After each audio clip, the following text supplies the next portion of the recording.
Siūlyčiau atkreipti dėmesį į tokius aspektus kaip šilumos laidumo koeficientas, saugumas, jeigu esate triukšmingame rajone, taip pat į medžiagas, iš ko gaminamos durys, sandarumas, na ir aišku, spalva bei dizainas.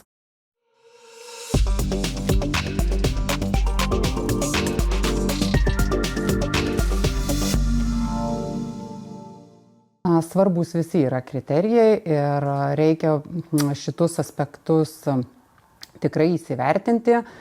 Šilumos koeficientas kuo mažesnis, tuo durys yra šiltesnės. Saugumas vėlgi yra svarbu individualiems namams, galbūt tuose mažiau, bet čia kiekvienam jau yra savas variantas.